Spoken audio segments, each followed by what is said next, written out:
आज के यज्ञ के यशस्वी प्रधान श्रीमान विराज जी, आर्य समाज रोहतास नगर के वयोवृद्ध कर्मठ प्रधान सुखबीर सिंह त्यागी जी, बड़े सुंदर विचारों से मंत्रित्व को सुशोभित हमारे गुरुभूषण जी, कोषाध्यक्ष जी, मेरे समक्ष बैठे हुए सभी पदाधिकारीगण, मातृशक्ति, छोटे छोटे बालक बालिकाओं, बड़ा सुंदर अभी गायन से आप अपने जीवन को प्रेरित कर रहे थे कि सुखी रहे घरवार और परिवार। परिवार कैसे सुखी होता है तो मैंने बहुत बार आपको संकेत कर चुका, लेकिन आज थोड़ा सा मंत्र से जोड़ना चाहूँगा। ये 9वें मंडल का 102वां सूक्त का मंत्र है जो हमें सिखा रहा है कि पुत्र पुत्री कैसे सोम के साथ चल करके अपना व्यवहार आचरण बनावें।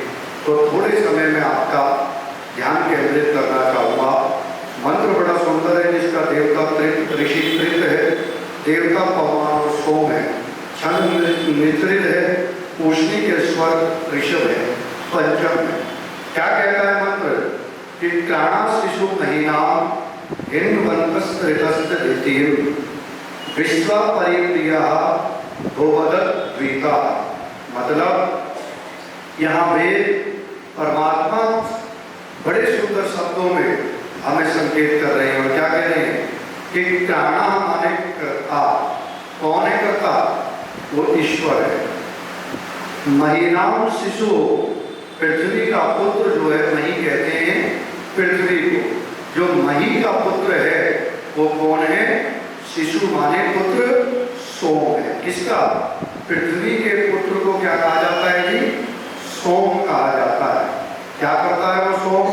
ऋतस्य दिदिति इनवंता, अर्थात ऋतस्य माने यज्ञ का, और फिर लिखा फिर हिन्वंतम, अर्थात यज्ञ की ज्वालाओं को जो बढ़ा करके और प्रीति से प्राप्त करा देता है। ऐसा द्विता माने, द्विता कहते हैं दो को, और दो में कौन आते हैं?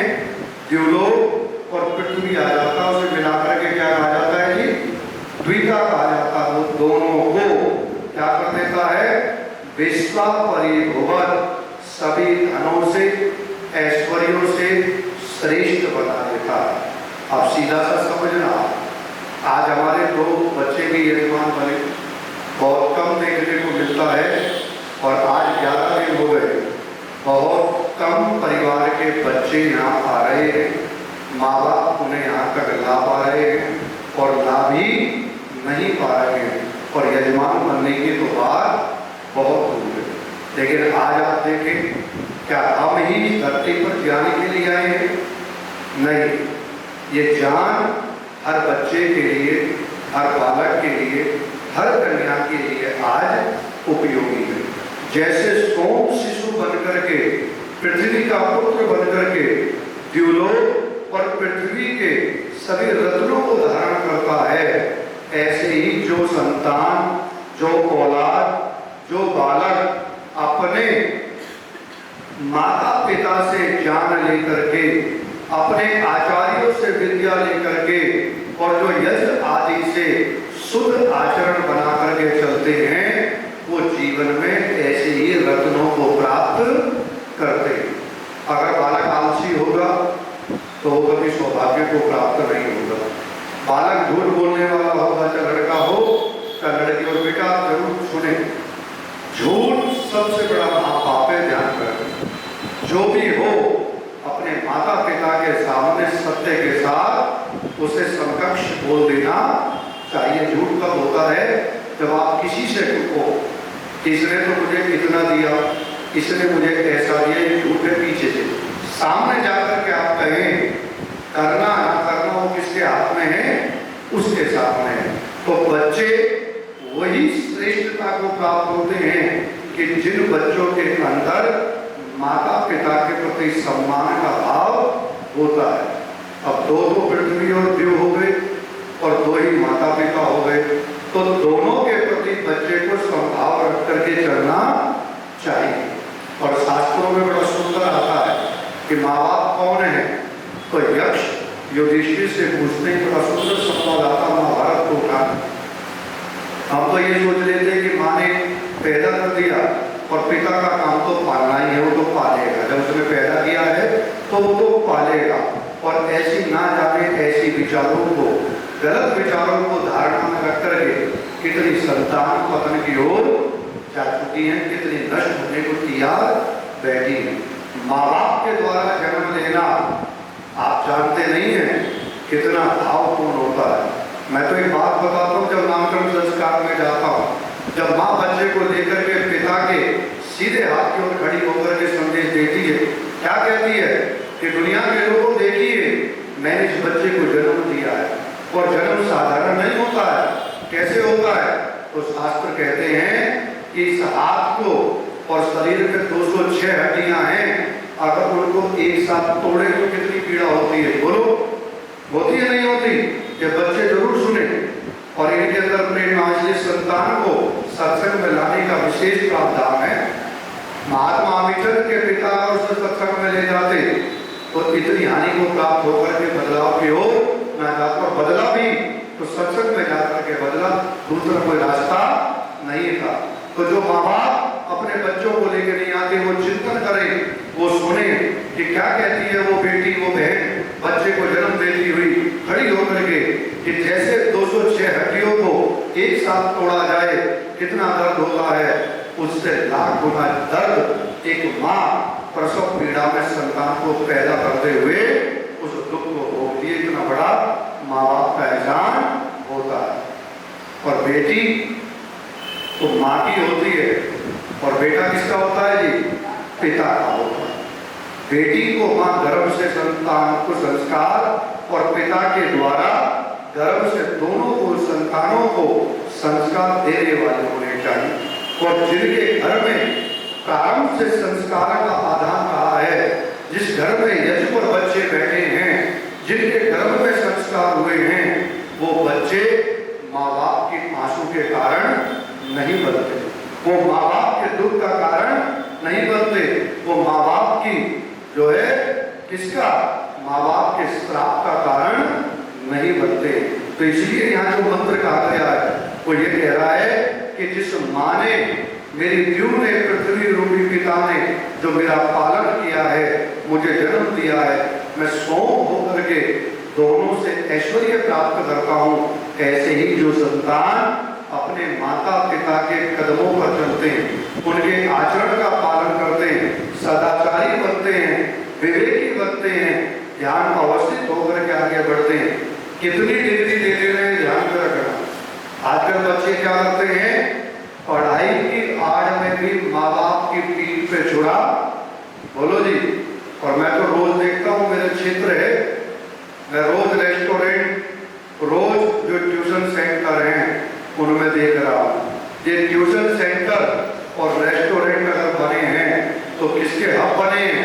ये लड़के और लड़की को प्रपोज करने के, खाने पीने के और माँ बाप के पीछे रह करके उनके पीठ पर छुरा भोगने के लिए। कुछ यजमान मेरे ऐसे रहे कि जिनमें मैं जाता हूँ कोई एक आधा बचा होगा, मैं सब बच्चों को जानता हूँ, 2 लड़के लड़कियां तो नहीं, कम से कम मैंने 2300 लड़के लड़कियां रेस्टोरेंट को जगह जगह पकड़े। तो हाथ जोड़ करके कहने लगे, आचार्य घर मत बता। मैंने कहा बेटा, जैसा कारनामा रहे हो, जैसा वीर चक्र प्राप्ति का संसाधन उठा रहे हो, ऐसी तो आपकी परिस्थिति को बताना, बोलो जी, अनिवार्य है। ये क्यों हो रहा है? क्योंकि हम देखते नहीं हैं, बच्चों पर विश्वास कर लेते हैं। ऋषि दयानंद लिखता है तो संतान को बढ़ाना है तो ध्यान देना। वो कहते हैं कि जो माँ बाप ऊपर से ताड़ना, अंदर से ताड़ना, ऊपर से प्यार रखते हैं, वही बच्चों के संस्कारों को आगे बढ़ा सकते हैं। और जिसने ये सोच लिया कि एक ही बेटा है, एक ही बच्चा मेरे पास है और पता नहीं हम चले जाएंगे कुछ मिलेगा या नहीं मिलेगा, सबसे भयंकर भूल जीवन में यही याद रखना, ताड़ना जरूरी है और ताड़ना के साथ साथ जीवन को बदलना भी जरूरी है। इसलिए ऋषि ने कह दिया है कि मातृवान पितृवान आचार्यवान पुरुषो विद्या। जिस बालक के माता पिता आचार्य श्रेष्ठ होंगे उसे उन्नति करने से कोई रोक नहीं सकता, और जिसके तीनों खराब हो गए उस संतान को पतन की ओर जाने से भी कोई रोक नहीं सकता। जब भी बालक घर में आवे उसकी संगति देखो कहाँ बैठा है, उसके आचरण को देखो क्या करता है, उसके फोन को चेक करो। पहले तो फोन देना नहीं चाहिए, अगर किसी कारण जाने आने के लिए दे भी दिया तो कीपैड वाला दो। अगर आप टच वाला दोगे तो अच्छाई भी सीखेगा और साथ में क्या सीखेगा कि बोलो, बुराई सबसे ज्यादा वो सीखेगा। कितने बच्चे आज पढ़ाई के रूप में, मित्रों के रूप में, संगठन के रूप में, जाने आने के रूप में, पार्टी के रूप में आज अपनी माता पिता के प्रति विश्वासघात कर रहे हैं। तो बच्चा वो है जो बचा हुआ है, किससे? जो पाप से, अधर्म से, अज्ञान से, झूठ से, असत्य से, छल से, कपट से जो बचा हुआ उसका नाम क्या बोलो? बच्चा है। तो इसलिए आप बच्चों से भी और माता पिता से भी इस मंत्र के द्वारा निवेदन करना चाहता हूँ कि विश्व परिप्रिया, जो देवताओं के सोम के ईश्वर के प्रिय बनना चाहती, जो सभी देवताओं के प्रिय बनना चाहते हैं, वो वदत वेता, वो क्या करें? सभी धनों को अर्जन अपने जीवन में करें। जो बच्चा, जो माँ बाप, जो संतान सोम बन करके आप विद्या के पोषक होते हैं, विद्या को ग्रहण करने वाले होते हैं, तो वो विद्या, वो संस्कार, वो ज्ञान, वो आचरण आपके जीवन को आगे बढ़ा देते हैं। और किसी ने कहा था आगे बढ़ने के लिए चरणों का होना जरूरी है। आगे बढ़ने के लिए, गति करने के लिए चरण जरूरी है, लेकिन प्रगति करने के लिए केवल आचरण जरूरी है। क्या है जी? आचरण। और अगर आचरण ठीक हो गया तो आपको चरण पकड़ने की आवश्यकता नहीं पड़ेगी। तो ये थोड़ा सा समय अनुकूल मैंने इसलिए रखा क्योंकि आज हमारे बच्चे यजमान बने हैं, और जो बच्चे यजमान बनकर विद्यायुक्त होकर के अच्छे गुण, अच्छे संस्कारों को धारण करके बढ़ते हैं, उनके द्वारा उनका गोत्र, उनका कुल, उनके माँ बाप, उनका परिवार, उनका कुटुंब, उनका धर्म और साथ में वो राष्ट्र को भी गतिशील बनाते हैं। और दो पंक्ति निवेदित कर देता हूँ आपसे अंतिम रूप में कि आज रिमझिम तो है मगर सावन गायब है। क्या कहा? कि आज रिमझिम तो है मगर सावन गायब है। आज वो सावन नहीं है जिसमें गले लगते थे, झूलते थे, प्रेम से विश्राम बांटते थे और खाते थे। आज वो सावन हमारे बीच नहीं है। तो कभी कहता है, ध्यान से सुनो, ये दो पंक्ति पूरे मंत्र का साथ दे रहे हैं आपको। क्या आज रिमझिम तो है मगर सावन गायब है। आज छोटे छोटे बच्चे तो हैं लेकिन बचपना गायब है। और क्या हो गई है तासीर जमाने की कि आज अपने तो हैं लेकिन अपनापन गायब है, अपनापन गायब है, अपनापन गायब है। अगर अपनापन नहीं बना पाए, बच्चों को नहीं देख पाए, आपको बता दूं अभी अमेरिका आदि देशों ने पहले 16 साल के बच्चे के लिए समय बांध रखा था, ये प्रौढ़ हो चुका है। अब 12 साल 10 साल घटाकर कर दिया है। जैसी स्थिति इस समय बच्चों की, बोलो जी, चल रही है। बच्चे इतने गलत रास्ते पर जा चुके हैं कि आप समझें कि उनके अंदर इतनी गलतियां, त्रुटियां, दुराचरण, पापाचरण अंदर घुस चुका है कि माँ बाप तो बिना बताए भी वो आज गलत रास्ते पर जा रहे हैं। और आप सावा दौलतपुर की ओर जाइए, वहाँ कॉलेज हैं, कॉलेज के लगभग बच्चे इस समय अफीम, गांजा और नशे के आदि हो चुके हैं। इंजेक्शन लगा लगा करके अपनी जवानी को बर्बाद कर रहे हैं। ये जवानी मिली थी, ये जीवन मिला था राष्ट्र को संवर्धित करने के लिए, कुल को बढ़ाने के लिए। और वो बच्चे आज बच्चे न होकर के क्या हो गए? अपने जीवन को, अपनी जवानी को नष्ट कर रहे हैं। और फिर माँ बाप रोते हैं, फिर कहते हैं आचार्य जी हमारे हमारे बच्चों को बचा लें। फिर सन्मार्ग पर लगाइए, वो तभी संभव होगा जब आप बच्चों को यज्ञ से, आर्य समाज से, वेद से, विद्वानों से जोड़ोगे। और जिस दिन वो शिशु पृथ्वी के 100 पुत्र बन करके सब रत्नों को धारण करने वाले बनेंगे, उनका जीवन अपने आप सुवर्णशाली बन जाएगा। इतना ही कहकर के वाणी को विराम देता हूं।